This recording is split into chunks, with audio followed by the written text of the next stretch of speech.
This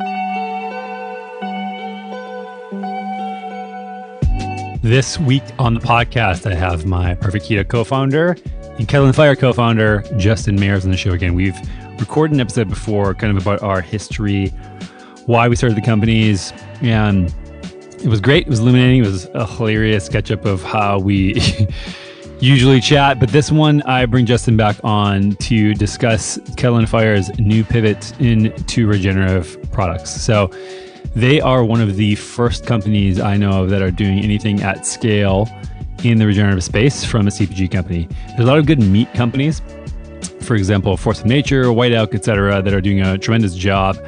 However, there aren't a lot of packaged food companies that are making shelf-stable products in the regenerative space, which sounds a little counterintuitive. We obviously want as much real food to exist as humanly possible. I think that's what people should be eating. However, to actually make a shift in the supply chain and what the world grows for food, we really need to shift over to a regenerative model for all kinds of food products. So tune in this one to sort of get a background on how we think about sourcing and changes that are made in the food system and what Kettle and Fire especially is doing to do that. So always a good time chatting with Gustin, and I'm glad you guys can tune into this one. This episode of The Natural State is sponsored by Ned. Ned is an incredible company that makes a lot of CBD products, and you guys can probably go back to some of my episodes and realize that I have been a CBD skeptic for a very long time. I think that it's really hard in this industry that's exploding to have really high quality products that actually do anything. I tried a bunch of different CBD brands before this one, and unless they had THC in them as well, not enough to get high, but just enough to amplify the effects of CBD, I didn't feel anything until I tried Ned and then was completely blown away. I'd been using their products before they sponsored the show for about 4 to 6 months and have noticed a huge increase the nights that I use their product, about 25 milligrams, so 50 milligrams per night of the CBD. And I sleep way better. But then also the most interesting part is my HRV, as tracked by my Oura Ring, the next morning is about 20 points higher the day that I use CBD versus not. I also have not been doing a lot of social drinking as of this year. So anybody who's been following my stuff knows that I've sort of been taking the backseat to any sort of glass of wine here, drink there, to take the edge off. And the last few months, I'm sure everybody in the world feels a little stressed out. And I've been doing the same amount, like 25 to 50 milligrams, to sort of replace that glass of wine, to wind down and de-stress. And it's been pretty remarkable to pull down the edge and make sure that I can just like calm down at night with all that's going on in the world. The founders are amazing people. They really care about their supply chain, their sourcing. They do things the right way. And I asked them to hook you guys up with a little bit of a discount code. So if you want to try Ned out, just go to helloned.com/AG15 for 15% off and free shipping. That's HELLONED.com/AG15. That's AG15 for 15% off and free shipping. This episode is brought to you by Element, or LMNT, which is an electrolyte beverage brand founded by Rob Wolf, Luis Villasenor, and Tyler Cartwright. 2 of 3 of those guys have actually been on the show to talk about why they started this company and their background in this space. But mainly they have worked with literally thousands of people. And these are some of the most qualified experts that I learned a lot from in the early days of when I was doing keto and helping research and help a lot of people. And the number one thing that these guys saw was that people were having an extremely hard time switching to low carb because they were simply not getting enough electrolytes. But as you guys know, I often complain about the supplement industry is full of absolute trash, that people using artificial ingredients, fillers, sugar, etc. And they could not find an electrolyte that met their standards, not only from lack of ingredients, but not having the highest amount of sodium, potassium, and magnesium that they thought needed to exist in certain ratios. So they launched Element, and I drink them myself daily. So I've been a long time user, basically since the first day they launched. And whenever I go back to eating keto or lower carb after eating moderate carbs, I need these things like at least a couple times a day, or else I feel like crap. Especially in the summertime here in Austin, Texas, where it's 150 degrees every single day, and I'm working out outside, playing basketball, hanging out with friends, and sweating my face off. I typically have up to 4 of these in a day. My favorite is the citrus salt, which is the original one, but the raspberry and habanero are also my favorites as well. So if you guys want to hear more about Element and my favorites and why I use it, head on over to drinklmnt.com/TNSP.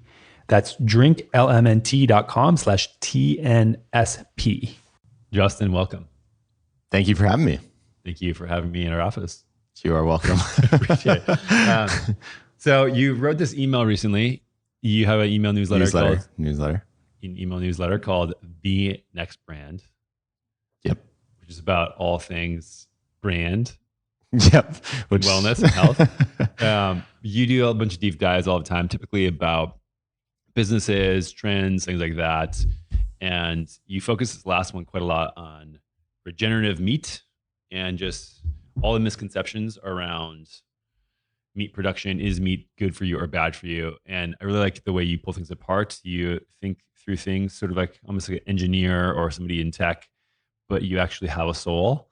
So it's good to integrate those things and sort of see what you come up with sometimes. And we've chatted about regenerative as a sort of a next big wave in the food system, as obviously that's what we're involved in quite a lot. And it's just interesting to see how things have progressed since then. So I'd like to just dive into some of the topics you researched and chat through it. So, I mean, I think a big one that kicked this off is there keeps being brands, restaurants, food companies that are saying that they're eschewing meat for their virtue of saving the planet. Yep.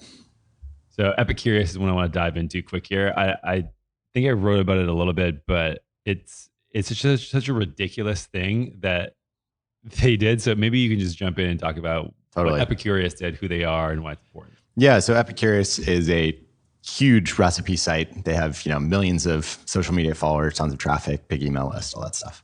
And so they recently sort of came out and said, hey, we are no longer going to include beef in any of our recipes on our very popular recipe site because we're doing it for the planet. And which we can get into is wrong on so many levels. I mean, on the one level, and this is what I talked a lot about in my last newsletter, but on the one level, beef is not actually bad for the environment, which we can get into. But on the other hand, as Epicurious is saying, we're doing this for the planet, they're clearly not. The thing that I hit on at the end of my email was just, if you're Epicurious, you're living and dying, you're paying your employees, your ability to exist as a website is due to the fact that you sell sponsorship on your website. And guess who's paying Epicurious a bunch of money to sponsor their website, different posts, stuff like this? You'll never guess. Well, they literally said in the actual post of, hey, we're not doing meat, but we'll be able to feature some of our great sponsors. Exactly. I think it was Light Life is the brand, which was weird little Franken hot dogs. Yep. Yeah. The industrial agriculture monocropped, fake meat bullshit. I mean, basically I talked about this in my email, but there's a massive industry, meat, vegetables, many of these things are commodity products. There's huge amounts of demand. There's huge amounts of supply, they're just commodities. And so because they're commodity products, for the most part, there's not a ton of profit margin to be gained from, if you're a meat company. You don't see almost any meat companies doing heavy advertising online, doing TV commercials, stuff like that. The only times that you see commodity food products actually spending money on advertising is generally when there's some sort of collective or, the Got Milk group, that was the Dairy Farmers of America are spending, it's this membership group of a ton of dairy farmers are investing in Got Milk and getting people to drink milk and all that stuff. You don't really see that to meat. Meat doesn't really need to be advertised. What does need to be advertised is all of this fake meat crap that companies are coming up with that generally has much higher profit margins. And because of that, they need to invest in marketing because people are not naturally going to seek out fake meat, Lifelite hot dogs that don't taste good and are made with a bunch of terrible ingredients. And so there's this financial incentive for a lot of these brands, a lot of these companies to actually promote these fake meat companies because they'll make more money. That's who the sponsors are. Like these are the ones that are sponsoring Epicurious, not Neiman Ranch or whatever other group actually sells a nutritious real food product. Yeah, and this is just a huge issue with the availability for capital for these fake food companies. And we could dive into a lot of like why this is. This is why I think I'm a little disillusioned by the packaged food industry at large. And there's like some companies who are doing it very, very well. Kettle and Fire, Perfect Keto, those are some exceptions, obviously, but it is so challenging to operate with morals in an industry that is set up for you make a company, you grow it really big, get distribution, and then you sell it to one of the big guys, and then they destroy your products, and then it just falls apart, and you can't do that. So the goal inherently for most of these companies is to grow and be acquired, and you just can't have that with real food. There is not a market for real food to be acquired as a business that I know of. Yeah. There's not like huge, just fresh meat acquisitions that are happening all the time. Yeah. And so you have this incentivized little thing where you have companies like Oatly, Beyond, Impossible raise enormous amounts of money, enormous amounts of capital. Yeah. Impossible's raised over $1 billion, I believe. Yeah, they've raised $1 billion. What did Oatly just go public at? What's their market cap? 12 or 15 billion, something like that. $12 billion. Yep. To sell for canola oil milk. Little grain water with canola. It's insane. And so these companies have a model of accumulating massive amount of resources and then using that for advertising. You can't do that in real food. And this is just where I'm a little worried about how people operate in the onslaught of misinformation. And this is what this is by Epicurious. It's just misinformation. They did not apply this rubric of rationality to any other ingredient that they've ever used in any recipe on their website other than beef. Totally. There's this sort of massive direction of let's destroy meat because we can make money selling all this vegan bullshit from the food industry. So yeah, I'm just curious. It's like how you think, like, does real food stand a chance given this like market dynamic and who has the money, who can spend on advertising? Yeah. I think it's tough. I mean, I think that basically what we're seeing is, in the 30s and 40s, Coca-Cola and some of these other new big food, then new big food companies were advertising that sugar is like a delightful pick-me-up. Like you need sugar in the afternoon for energy and you need it for all these sorts of things. And we're seeing the same like better for you tactics applied to stuff that's objectively not good for you today in like what I think you call it like the new big food, like Oatly, Beyond, Impossible, all these brands that are like trying to take what is fundamentally not a healthy product and say, oh, it's instead of saying it's healthy for you, which is sort of, or it gives you energy, which was sort of the marketing message of 60 years ago, they're saying it's good for the planet, it's good for the environment, it's good for X, Y, and Z. And this other thing's bad for you. Yeah, exactly. The thing is like, I'm not aware of any of the old big food companies saying, hey, our stuff's good because the other thing's bad for you. Yeah. And they're brainwashing an entire generation of people to think real food is bad for them, which is fucking insane. Yeah, no, it's insane.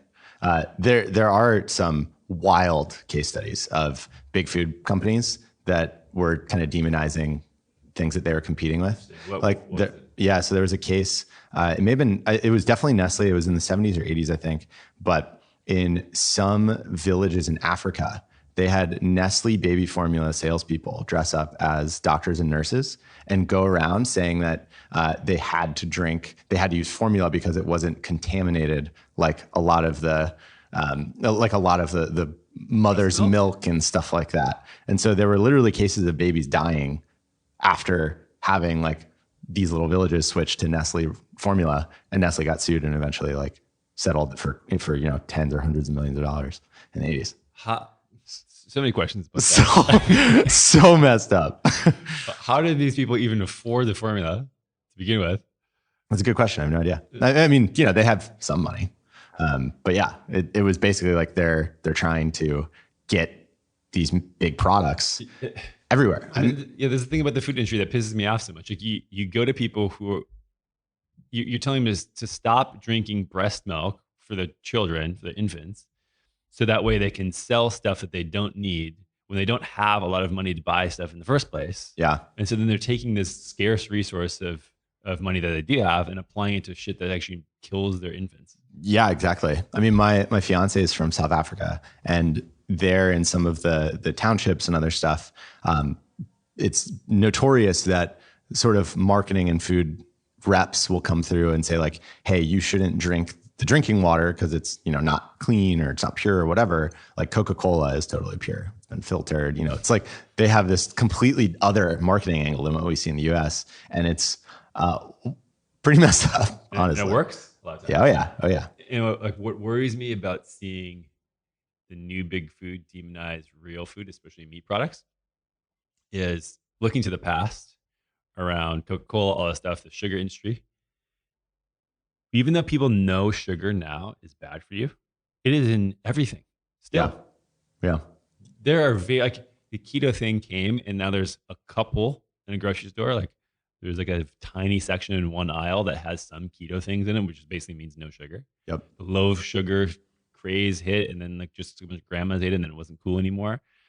But at large, most food still has a massive amount of unnecessary sweetener and sugar in it. Yep. And so if that's the result 70 years later, what is the result going to be now of beginning to demonize food? And what I think is a much wider parity of resource allocation of new big food versus real food, which I don't think that was probably the case back when Coca-Cola was around. Yeah. So what are the ramifications in 70 years from now? Yeah. I mean, it could go a ton of different ways, obviously. But one of the things that I think is concerning, I think what you're saying is exactly right. It's super concerning. It's concerning that real food is sort of being demonized and made out to be a villain where, beef is bad for the planet. And so everyone should be eating this fake meat stuff that relies on like a chemical fertilizer intensive industrial agriculture model that, I think you and I are both pretty much not for. And so I think that's super concerning. The thing that I think the real food crew has on its side is, fortunately, like this stuff just does not lead to healthy humans. Like at some point, the reality is if you eat a ton of sugar, no matter what big food says, if you're getting a ton of vegetable oils, if you're eating like an extremely high carb diet and whatever, it's going to impact your physiology. It's going to impact how you feel. It's going to impact your weight, rate of weight loss, like all this sort of stuff. And so I am hopeful that just because like you can't fake some of these outputs that come from eating terrible fake food, that people will just be like, oh, I actually know what it is to be healthy. And I think that's driving a lot of the wellness trend that's sort of like a countervailing force to, the last 50 years of a rise in obesity, chronic conditions, all this sort of stuff. So basically humans are incentivized by outcomes, generally speaking. And you're saying that like you get good outcomes by eating real food. Yeah. So hopefully exactly. People will try it. And then, that's how I've seen like paleo, keto obviously be such huge things, is because people want to look good. They want to feel good. They want to not be sick and fat and die early. Totally. Yeah. No one wants that. and you can't drink Oatly every day and not have bad outcomes at the end of your life. Yeah. But the feedback loop is always the biggest thing to me, is like, how can we shorten that? Yep. And another thing is like when you eat more local food, it just tastes good. Yeah, totally. And so you solve sort of the mouth pleasure hack that you get from fake food, but it takes a while for people's taste buds to change over. Yeah. And there's so many people who, when they eat fake food for a long enough period of time, just like have no sort of conscious awareness of what food is actually supposed to taste like. Yeah, completely. And I think for a lot of people, they don't even it's plausible that my parents have not had a steak or a vegetable from within 100 miles of their house for like several years. You know what I mean? And so I think that it's plausible that a lot of people actually just don't know what like local, fresh stuff raised with really high standards actually tastes like and what they're missing out on.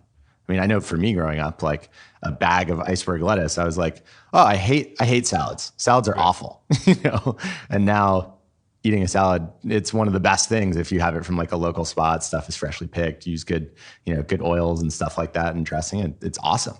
But I think that so many people have the experience or just have zero experience of any sort of local food supply chain, whatever, which I think is a huge problem. Yeah. It's just, it's such a tough thing to unwind because even in your newsletter, you picked apart like 15 different things around how beef is being demonized. Mm-hmm. There's a water issue. There's health and saturated fat that we're still working against. A hamburger takes 1,300 gallons of water to make. Yeah. Let's just dive into that quick. It's like, there's two different headlines I think you put in there. One was 600 pounds of water for every pound of beef. One is 1,300, whatever. For a hamburger, yeah. So 6 ounces or 8 ounces probably. It's insane. It's not true. Clearly not true. Like the thing you said was, I think if by that logic, every human costs 100,000 gallons of water to grow. It's like biology is an important class. And I don't know if we should be looking at better funding for our curriculums in school and public schooling, but man, it's like we're just water sinks and like meat's a water sink. Yeah, totally. It just evaporates. And I mean, that's one of the most painful arguments to me in this whole like beef is bad for the environment. Like you see people say a hamburger cost, 600 gallons of water, 1,300 gallons of water, whatever it is.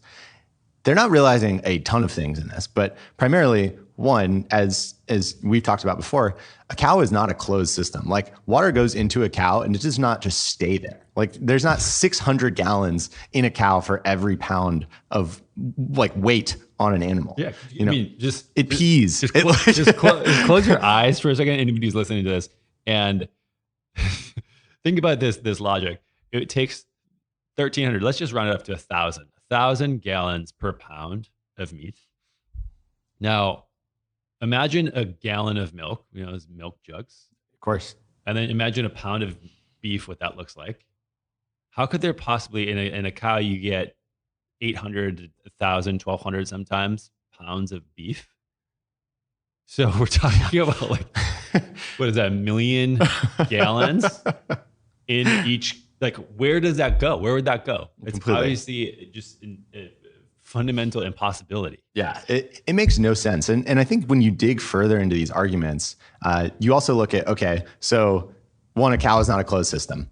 And then secondly, let's look at like the water usage argument a little deeper. And so if you look, even if you're taking the worst cattle that are raised on feedlots and the like, still most of the water that cattle are consuming, and this is where the majority of the sort of fake news 600 pounds or 600 gallons of water to make a pound of beef thing comes from.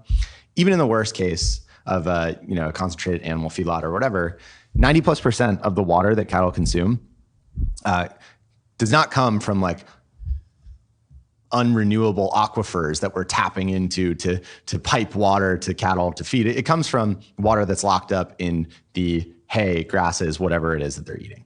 And so when they're eating that water is not available for humans to consume. It's not like a cow eats a bale of hay or grass or whatever, and like you and I go thirsty for a month, Zero sum. Yeah, it's not a zero sum water game. What is a zero sum water game is actually when farmers like tap into non-renewable or really challenging to renew aquifers and underground sources of water to irrigate crops like almonds, walnuts, stuff like this. Corn, soy, wheat. Yeah, which actually take, it's like a pound of almonds is something like 500 gallons. And most of that water that goes into almonds, almonds are not excreting that out. Almonds aren't peeing. And they're also like, most of that water is coming from non-renewable sources in many cases, especially through California where like many of the almonds are grown and California is in an extreme drought. And so if you look at this, like, if you really wanted to make the water environmental argument, beef is so far down the list of actual offenders relative to any of the nuts that we're eating, yet most of the people you talk to, you'd say, oh, I switched to almond milk for the planet or whatever. And they'd be like, good for you, which is utterly insane. Yeah. I mean, there's like 3 different buckets how you should think about like water consumption. This is how I think about it. There is commercial cattle production. Yep. Grass-fed cattle production, and then a plant-based alternative. So let's just use almonds as an example. So the cattle one, you have when they're eating corn, soy, wheat, etc., feed. Mm-hmm. You have all this feed that needs to be grown and that's grown by irrigation. So you have to spray these crops with water typically because they're in areas that don't get consistent rainfall. And so that's where the majority of water that you can't replenish easily, like you said, like an aquifer is this blue water that's underground that you pump up out of. Yep. It doesn't just the ground doesn't always just seep back down. The water doesn't go straight back in the aquifer. Yep. Especially if the topsoils are, eroding and right, which happens in monocrop systems where the actual soil can't hold any water, and so that runs off, that evaporates, that leads to rising seawater, things like this, all these problems. That zones a bunch of stuff. So that is an issue, obviously, but there's a better way with cattle. So they shouldn't be eating these things. They should be eating grass. Grass primarily grows from rainfall. Yep. And when you don't grow crops on grasslands, they have deep root structures that hold lots of water. So for every inch, I think, of topsoil per acre, it's something like hundreds of thousands of gallons of water that hold, which is quite a lot. Yeah. And so when you have cattle on grasslands, they're using like 90+% basically rainwater because they don't have the input of pulling the aquifers out to water the monocrops they're feeding with the right. Okay. So that rainwater that falls, gets held in the soil, and then goes back up, evaporates, creates more rain, and goes back and forth. That again, like this is a system of ecology that makes sense. Yep. We're not extracting basically non-renewable or very long to renew sources of water. With almonds and most plants, this is just not the case. Like there are so few crops of plants, especially like you said, almonds in California, that can grow without any external inputs. Yep. So with beef and cattle, you can basically put them out in a well-managed grassland all year long and basically never give them water, and they'll be totally fine. If you don't water an almond tree in California, it will die, and you can't water it with rainwater. So what do? You pump up the aquifers and put it on the almond tree. Yep. And then again, because we don't have appropriate grasslands there, because it's not managed well, there are enormous orchards. Then you have to keep watering them, and then again, that goes back into the atmosphere where it shouldn't belong. So we're taking it from below the earth, much like we do when we take oil out or natural gas and burn it, and the carbon goes in the atmosphere. When we take water out from aquifers, it should be stored underground, and it goes into the atmosphere. That again is an imbalance. Yep. And 500 plus gallons per pound of is that what the stat was? Almonds, yeah. Almonds. And like even if you look at a nutrition comparison, even if this were an even playing field where the same amount of water pulled from non-renewable sources like aquifers, which we're saying is far worse with almonds, it wouldn't be wise to eat the pound of almonds. Yeah. From an environmental standpoint. Yeah. Yeah. Even if the environmental standpoint was the same and it was totally equal, it would not be a good idea from a nutritional standpoint. Oh, yeah, completely. So this is just another, if you get a comparison that Diana put up around beans and rice versus a pound of beef. Yeah. Yeah. The nutritional comparison is not even close. Completely. And so when we're looking at it from a little bit of a perspective of nuance, which again is lacking in our culture a little bit right now and a little frustrating, but when you actually look at how these things work, it's not even comparable. Yeah. From a nutritional standpoint, from an ecological standpoint, environmental standpoint, it's an absolute nightmare. Totally. And do you think anybody ever curious went to go look at, let's look at almonds. Let's look at of course not. Sugar. Let's look at rice. Let's look at all these other things. Like basically any plant system is extractive and sort of has to be, unless it's a perennial crop in which we don't really have many of those that we eat right now. Yep. Almost none. So plants are by definition extractive. Yes, we have to do them right now to feed a lot of people, but by reducing the amount of cattle we're producing and have the demand on, it's destroying everything. Like we're throwing this thing into an imbalance. And like we can't grow these crops in these areas that cattle can feed on. Yep. And this is why I think that's so important for businesses to be able to provide products for people. I mean, Epic was one of the first ones to sort of like move in this direction. They partnered up with General Mills, who is now, like they have regenerative bar. I think they source from White Oak. So they have for every pound of meat that you eat from a regenerative farm, it's anywhere from like 4+ pounds of carbon that are going back in the atmosphere or from the atmosphere into the soil. Yep. And this stuff isn't like you need consumer demand, but you also need brands who are doing important things in this space. Totally agree. So what are like, this is more of your expertise, obviously, is like how to create scale in market dynamics and be able to solve problems that way. And so like what is interesting to you in sort of like in a business, how brands can adopt regenerative practices to sort of like do the right thing here and forward. Totally. So one of the things that Kettle and Fire is doing is we just launched our regenerative line of bone broths. And so we launched, the first bone broth that's made entirely with products, with animal products that are raised using regenerative methods. And so, do you guys have like a standard that you codified, or you working with certain farms? Like, how did you guys develop this? Yep. So we're working with certain farms. We're following sort of the savory guidelines around this. There's different certifications around regenerative organic and the like. A lot of those, though, I mean, if you look at regenerative organic especially, it's estimated that if you wanted to follow regenerative organic to the letter and get that certification, it practically doesn't work for animal products. Like there's just such a small percentage of cropland, ranches, whatever, that follow and can meet their like extraordinarily strict standards. And so one thing that we looked at is we kind of look at, something that you and I have chatted a lot about, which is just how do we get regenerative agriculture to make its way into the culture? Like there has to be consumer demand. There then have to be brands that can meet that demand with products that they create. And then there have to be suppliers that can actually live up to the standards of regenerative agriculture. And so what we saw as we looked at getting involved in the regenerative movement is we saw that there was a real lack on the supplier side of ranchers, farmers, whatever, that are into regenerative agriculture. One, because it's hard to do. It's kind of a new thing. It's not something that a lot of farmers are doing already. And then secondly, because there's not a lot of brands that are trying to buy regeneratively raised supply.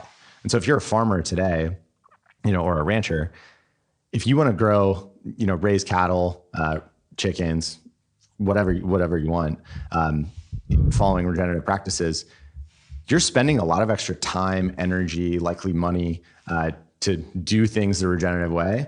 And then if you're just selling those products at commodity prices because there's no market for, your regeneratively raised stuff, you're just losing money. You know what I mean? Well, not technically, because I think that if it's actually managed well, there's a lot of evidence to show that you're getting better yields, even if you are doing commodity. But you're getting better yields, but it takes a couple years for the yields to catch up. And so if you're like right now, if you're a farmer that's transitioning from conventional to regenerative, you're looking at like a 2 to 3 year yield gap. Conventional, yeah. So grass-fed to regenerative. So there's a difference. I've talked about in this podcast now probably 50 times, but grass-fed can be just the cattle's out roaming free choice.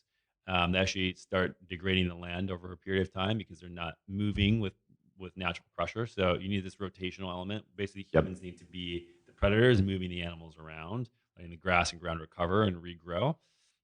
So switching from grass-fed to regenerative is more what I'm thinking of. Is like there's essentially like you could have a 50 acre or 1,000 acre plot and just divide the land in two, and that would be better than not. And you would increase your stocking density. 4 is probably better. 100 rotations is probably better than 50, and so on and so forth. But conventional to even grass-fed is a huge switch, let alone regenerative. So for sure in that regard. Yeah. So I think that there's certainly a period where transitioning from conventional grass-fed to regenerative, whatever it is, there's sort of a gap where you're making less money and you're putting in more work. It's an investment in something in the future of like, hopefully you can make more money doing regenerative. Hopefully the yields and everything like that get up and improve actually over a couple of years. But right now what we saw is just there's not all that much demand for products that are regeneratively raised. And so I think that something that we looked really hard at is when we thought about and started to get involved in the regenerative movement is like, how can we help create some of that demand for products that are raised in a regenerative way? And so that's when we decided to launch a regenerative bone broth, not because we think like it will be a the best selling product that we've ever had. Like, I certainly don't think it will be, but I think it's important for brands, one, to like have regenerative products so that you can educate the consumer as like, hey, this is the standard that you should be looking for when looking at products, food products that you're buying, when thinking about ecology, environment, nutrition, all these sorts of things. And then we also thought it was important to create a bit more of a market and a bit more demand for products that were raised using principles that we think are the principles that we need in the food system to ensure, healthier people and a healthier planet. And so that's why we decided to move into regenerative and launch this kind of line of bone broth products. Yeah, I mean, I love it. It's just one of these things where it's kind of chicken or egg right now as a brand.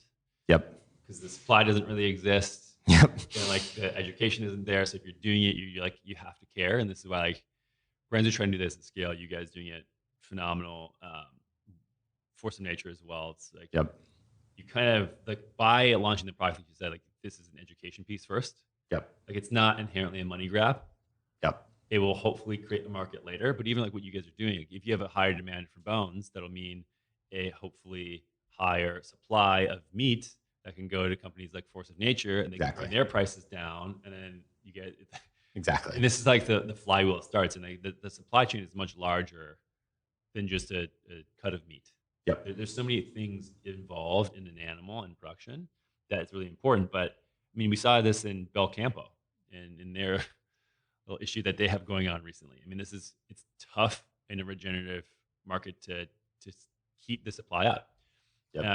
So just if anybody hasn't sort of seen what happened with them, is that Belcampo is this giant ranch in Northern California, Mount Shasta. They've been trying to push this for 8 to 10 years, I believe.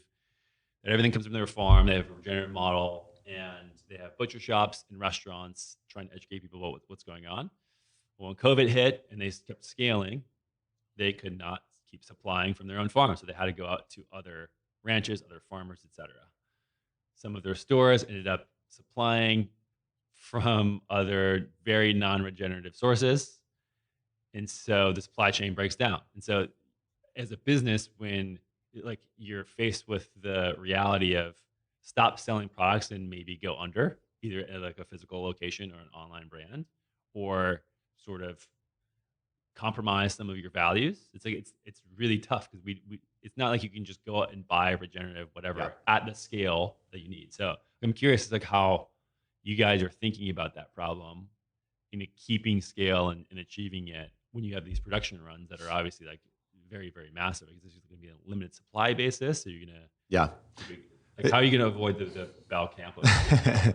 Yeah, it's a good question. I mean, for us, we're a little bit fortunate in that, we're making bone broth. And so this is not like generally when some of our suppliers that we're buying from their options are like throw these bones away or sell them to Kettle and Fire or something. Like we're not buying in a super competitive market. Right. I think that something that happened during the pandemic with Belcampo and just across the country is you saw like an incredible spike in demand for meat. The spike for demand in bones is much less serious. And so I think that we don't have as volatile a supply chain in some ways. But the second thing I would say is that we've really tried to find suppliers and where we give them an estimate of like, here's what we think we're going to sell over the next 6 to 12 months. Can we guarantee, that we'll buy a certain number of bones from you on a monthly or quarterly basis? Like if we guarantee to buy those, you guarantee to sell them to us, and as a supplier, it's actually a pretty nice setup because you can go, okay, I go from having 60,000 pounds of chicken frames or, beef bones that I need to move on a monthly basis to just saying, okay, Kettle and Fire's got these for, 3 to 6 months. That means that I know this source of funds is coming in, which means that I can invest that money because I know it's coming into my people, my production, the way that I'm doing things, whatever it is. And so I think that something that we've tried really hard to do is give our suppliers a sense of reliability where we say, we're going to buy this amount of bones or, this amount of product from you on an annual basis.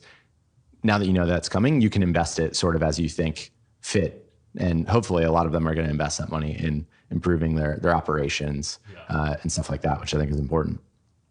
don't need to share your secret sauce if you don't want to, but I'm curious if you can explain, are the margins very different for you guys internally? Like, are you going to have to charge more for this? Yeah, so it's going to be slightly more. The margins are much worse for us.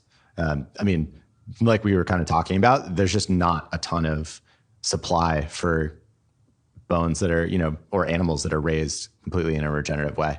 And so we're paying a much higher premium for the bones that we're buying. And we're charging about $1 more per box is what we're planning. Okay. And you're doing chicken and beef? Yeah, right? So we're doing a chicken and beef. Have you launched these already? By the time this comes out, yes. I just wanted to check. And so it's not easy to be able to do this. And if you wanted to do this just really bat as a brand, it's tough. I mean, I would love to have it, one day I would love to have every single carton of Kettle and Fire come from bones that, that come out of a regenerative system. We just literally can't do that right now. Like it's just not possible. The supply chain doesn't exist. The demand isn't there. There's just so much that needs to be built in the regenerative movement. And, from a demand, supply chain, supplier standpoint, I'm hopeful we'll get there. And like, we're trying to take one step towards building more of a regenerative future, but it's definitely not there today. And it's not easy either. I think we first talked about this, that you guys were looking into this, 3 or 4 years ago? Yeah, 3 years ago. And you're just now able to launch a product. Yeah, it's crazy. I mean, I'm amazed at how challenging it is to navigate and like wrangle all of the sources of, all of the suppliers, all of the certifications, understanding land practices, all of these sorts of things that go into understanding a regenerative supply chain has been tremendously challenging and taken a long time. Yeah, and this is one of the things, like, this stuff inherently doesn't work at scale. Yeah. Bell Campbell was the one example of trying to do that scale, and it didn't work. Yeah. At least the way we thought it would. Yeah. And so you have to work with, like Force of Nature does, and you guys are doing a bunch of other forms, but then to do that, to get them all on the same page, and then get all their products from all these different places, and centralize it, and then make a product from it, is extremely challenging. Whereas the big guys are, we have an excess commodity ingredient that we can get from one person, that we don't even care about what's going on at their place. We don't have to worry about the transparency, what's happening in the property. And it can be from here, it can be from there, like no standardization. It's just completely. It's so insanely tough to be with that. Yeah. And I mean, this is also why I think that some of the, there's some groups in the regenerative movement that are kind of like, I don't know, it feels like there's a little bit of infighting or something like that at times. I think you and I both saw this in paleo and keto as well. But I think the reality is that all of us are trying to fight for a better food system. And whether that food system means that you have a slightly different interpretation of a regenerative principle or are doing something else, like, I really think that we should be looking at, are we doing things 90% plus different than the current big food system? And is that the difference that we have from the big centralized food system materially better for like people and the planet and the animals? And if that's true, then like, we should all be like clapping and celebrating, instead of being like, oh, they're slightly off from my interpretation of what I think regenerative should be. Yeah, I 100% agree. And I think that this is what pisses me off most about even like vegans and carnivores, is that, like, I don't care if people are vegan, and like even the almond versus cattle sort of water consumption and environmental impact, like I don't care. Yeah. We're talking about like maybe 5% of the population who actually eats real food. Yeah. And this is the important thing. We can get everybody eating real food over eating highly refined corn, soy, sugar, wheat, weird fake packaged products. We're in a much better place. And villainizing other people who are trying to eat real food is not, I think, what we should be doing. No. Villainizing people in a certain space, regenerative, grass-fed, whatever. I can't on board with that.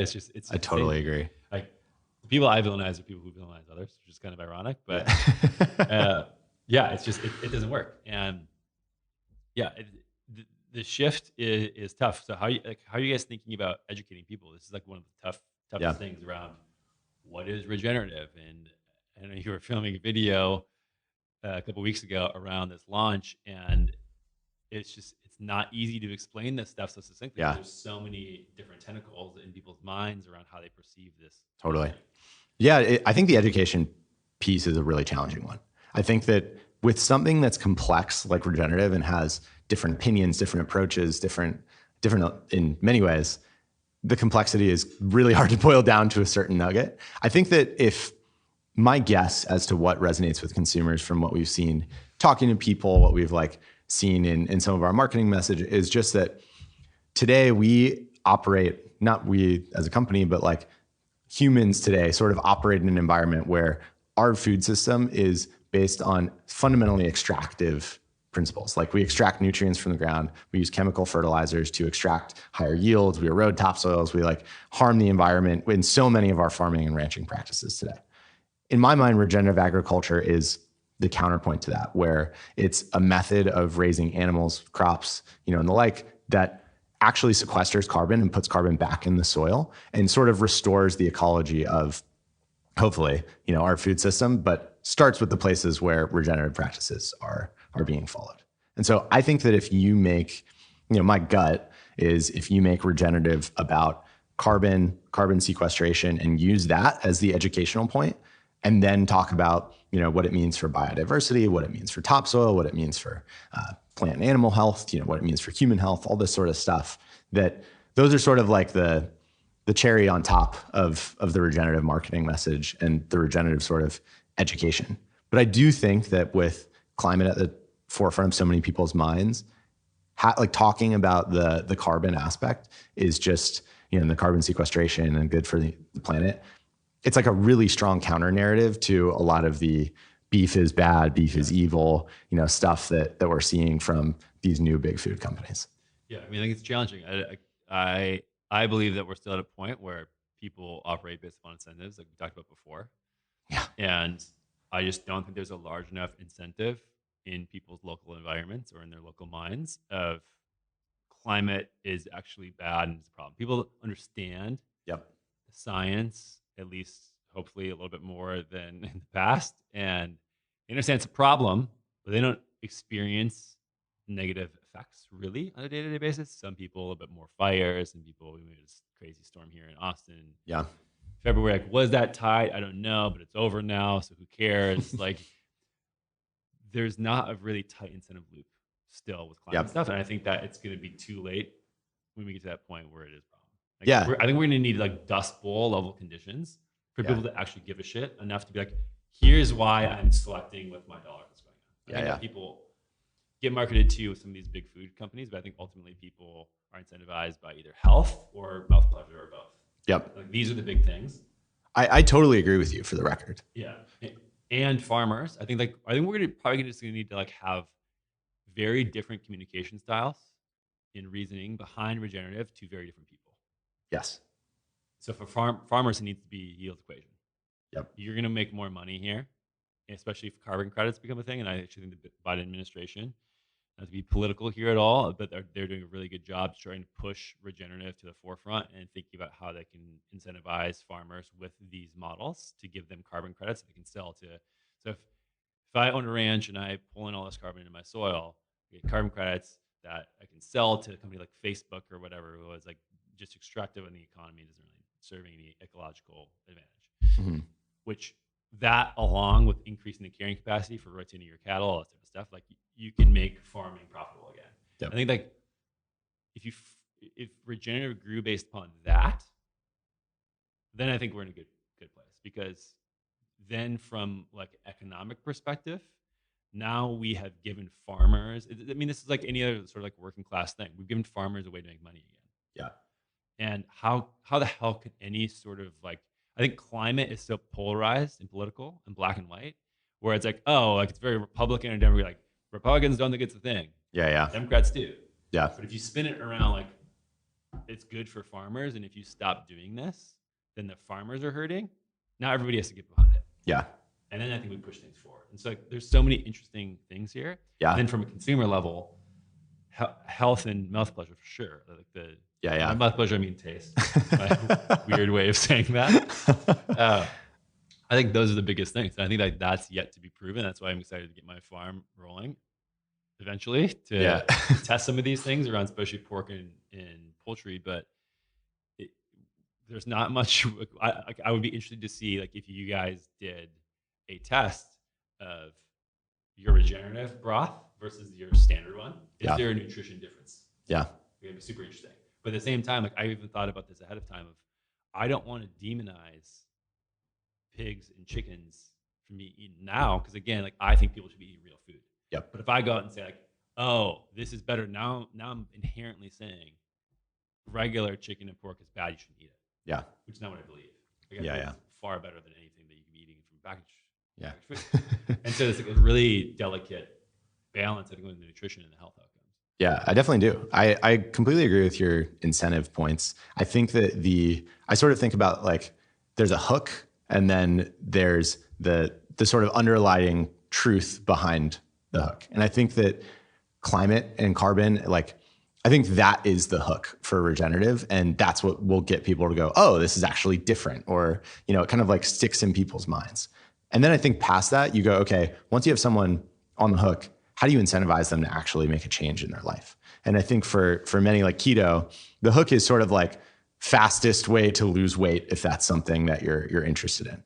And then you can like create incentives around, around like energy, understanding metabolism, like these sorts of things that I think actually drive behavior change. And so I think that I'm hopeful that regenerative will follow from a consumer side, at least a similar thing of like the hook is sort of let's save the planet, like climate change oriented. And I think that messaging especially works well in a time when there's so much propaganda around how beef is awful for the environment. And then as you get into it, it's like, oh, guess what? An animal that has, access to pasture, is rotationally grazing, is outside, is, eating a environmentally appropriate and a species appropriate diet. It's local. Like that tastes a hell of a lot better than the steak that I was buying at Safeway. You know what I mean? And like, it's also more nutritionally dense, has fewer to no antibiotics, like all of these sorts of things that I think consumers gradually pick up on as soon as they understand, oh, this is a new category that I should learn something more about. Yeah. Yeah. I think the tough part is just all of the headwinds. Yeah. Yeah. It's so many things like there weren't trillions seemingly dollars spent in keto saying, do not do this to lose fat. Like this is the worst. This will make you fat. Yeah. This is the worst thing for being fat. And then we're like, yeah, but try it for fat loss. That's what I feel is going on with me right now. So like I'm hopeful for sure, but I would say I'm a little cautious that it's going to be that angle is going to work. Yeah, I don't disagree. I mean, one of the macro things that I think is happening in society is like every issue is getting polarized. And I would not be shocked if, 20 years from now, eating red meat was the same as wearing a red MAGA hat. Like it was like a similar, it was just a similar thing of like, oh, I eat meat because I am signaling a tribal affiliation for X group. And I hope that doesn't happen. Like that would be awful on so many levels, but it does feel like meat is headed in the direction of being the latest pawn in our increasingly divided and conflicted society. Yeah, I mean, there's stuff that I haven't dug into this too much because it frightens me and gives me nightmares. But the whole World Economic Forum, sort of pushing this, was it planetary health diet? Yeah, or whatever it is a very clear, just conglomerate of really weird billionaires who are trying to push an agenda. I don't understand really why this is happening and like why people are pushing this so hard, unless you haven't. I mean, it's profitable, again, I think it goes back to that. Just as simple as that. Yeah, totally. These people can make more money off of it. And that's like, how do you monetize a, subsistence farmer in Kenya who right now is relying on animal agriculture for most of, his or her food and a lot of their like household store wealth? Well, the answer is you create processed food products and you sell it to markets that don't have access to those products right now and are eating local food. Like much like the formula. 100%. Yeah. I mean, it's like exactly what happened in the US over the last 80 to 100 years, just applying it to other countries, especially in the developing world, where there's, billions of potential consumers and all of these sorts of things, where if you're like a guy running a big food company, that's super appealing. Well, how do you get access to those people? It's not by saying, oh, you're wrong, we're going to like force our food on you or whatever. That seems really bad. This is better for the planet. This is better for you. Like taking a message that sounds really good to some strata of like white elites that are attending these things like Davos and go, oh yeah, we shouldn't have beef. It's killing the planet. So like, let's remove the cattle from the ecosystem of these developing countries and whatnot, and replace it with fake food and stuff that eventually makes us more money, but also we tell a good story. Yeah, and the crazy part about this is that you're talking about the Savory Institute. Alan Savory is doing all this stuff in Zimbabwe. He's been doing it for like 40 plus years. Mm-hmm. Is noticing that like the places that are most war torn, that learn how to manage their cattle well, actually like transform their entire societies. And they start like, basically they have water access because the water comes back. They stop fighting over resources. Like they can accumulate more resources and educate people more. And it's a very clear thing. Like when you take the cattle off, it's like the very typical militia, like war torn Africa story. And when you put them back on, everyone's thriving. He has like tons of research on this.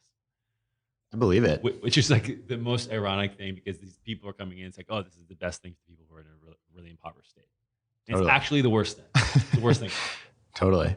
Well, it's also, I think that the idea that many of these developing countries, we'll use Zimbabwe as an example, that they should be reliant on their food they should be relying on a couple multinational corporations, like one of the big 10 food companies, like Nestle, Kraft Heinz, whatever, to supply all of their food. It's like, that's insane. Like, how is that a system that we should strive towards and that everyone should be like celebrating, for them to lose complete food independence, lose culturally appropriate food, for them to have a lack of access to resources and, degrade their land just so that they can buy more products from Nestle. Like, I think it is so wrong and so misguided. This is exactly what I saw in Tanzania, was that when we were with the Hadza, this hunter-gatherer tribe, and they had 100% dependence on themselves, they were the happiest people. Yeah. Like, no, they didn't have things and they didn't have possessions like Americans do. Doesn't mean they're poor. Yeah. These people had everything they needed. And then once you started to abstract the dependence of their lives to external sources, you go to villages and now they need to start trading and stuff like that. Okay, it's like not as happy as Hadza, but like still pretty good. And then you get into larger and larger cities where they have to use food, clothing, shelter, etc., resources from corporations from China and all over the world. These people became far more desperate. The cities were far more dangerous. Yeah. And like this is just, I think there's an extreme there, but I would say it's very likely that the same sort of things translate to everywhere else in the world. Like whenever you can have a local food supply chain and local dependency, more independence, you just have more resilient ecosystems of humans and the planet. Totally. And regenerative, like by definition, again, is like must be on a local level. Yeah, completely agree. But it's also necessary to get those things to scale. You need to do them at a more broad scalable level, which is like such an interesting thing. We talked about the supply chain, you guys, and Force Nature and all this stuff. So yeah, stuff. I mean, what about we've talked a little bit about the taste stuff before, and like how you make people even aware of the taste of meat. Mm-hmm. And there's these things around like, I want somebody to kick this off. So if anybody's I think carnivores would be able to do this the most, even though like people don't really take them seriously. Yeah. But have like a meat tasting event and having like the terroir of the meat that's grown be sampled out. And so you could be like, oh, like a wine tasting, a wine flight, or a coffee tasting, but having it be with meat.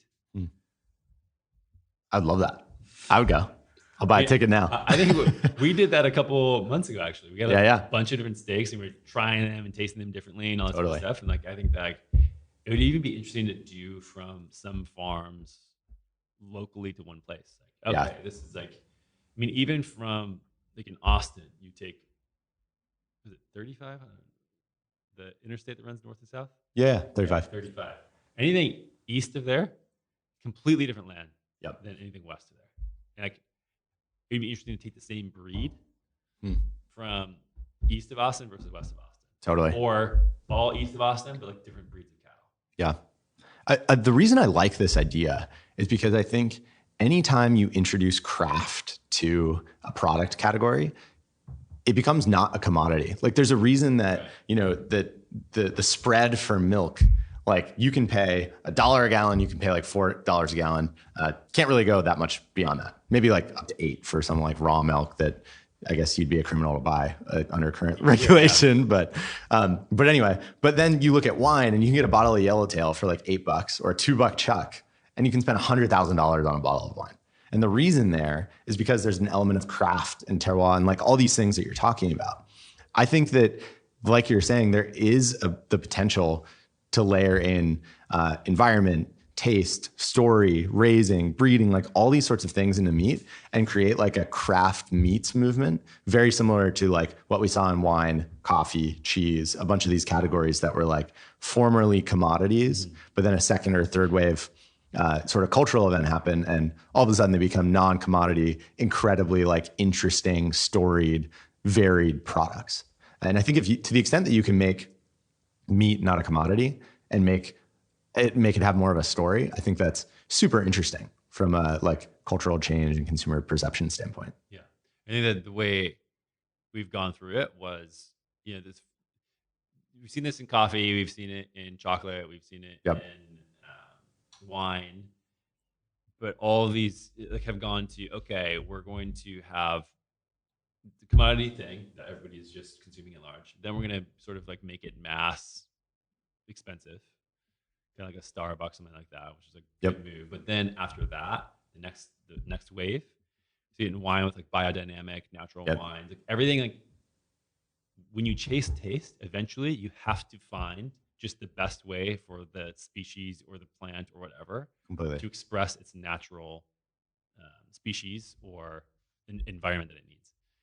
And that for animals looks like a regenerative model. Like no escaping. Like it's going to lead to that point. And this is why I find it super interesting. Like if taste is the most important thing, we've seen it everywhere else. Coffee as well is like everyone on the edge of these craft movements are pushing for better standard for the farmers. Yep. And it's because like, yes, they are good humans. They want to do this, but also just makes the best product. Yep. Completely. Yeah. And that's why I'm excited. I mean, to the extent that people can, care about taste and nutrition, the best tasting and the most nutritious stuff is going to be stuff that was raised close to you in a species and environmentally appropriate way, likely under a regenerative model. Yeah. Like amazing. Yeah. If we can get just more food systems, more suppliers, more companies pushing that, even if it's just from a selfish taste standpoint and more consumers demanding that, I think we're in a tremendously better place. Yeah. Have you read The Third Plate by Dan Barber? Yeah. It's kind of like explores all this stuff. Exactly. You guys want to make the best restaurant. Yeah. And it turned out to do that is basically you use all stuff that's regenerative or like this stuff that also when searching for the best fish or the best pork or whatever, like everything was the most sustainable or regenerative, heirloom, like natural stuff humanly possible. Completely. Very, very simple. Yeah. Completely. And then they made like one of the best restaurants. So, yeah. I mean, there's so many different ways to take this thing, but super excited for you guys to launch this broth. And again, it's very difficult. And again, we've talked about it for many, many years. So I'm impressed that you pulled it off. And thanks, man. Excited that you guys are going to be sort of at the forefront, I think. I mean, I can count on one hand the amount of brands who are doing this at scale right now. And you guys are going to be at the top of that. So really appreciate all the work you've done. Thank you. We're super excited. So it was a great chat. Yeah. Where do you think people should go to? Is it just kettleandfire.com? You're going to have a little banner in that? Yeah. Kettleandfire.com, kettleandfire.com/regenerative, or just search, Kettle and Fire and Regenerative. We'll also have our regenerative bone broth in a bunch of retailers like Kroger, Sprouts, Whole Foods, a bunch of players that are getting behind us and excited about the regenerative movement, which is super, super cool to see. It's awesome.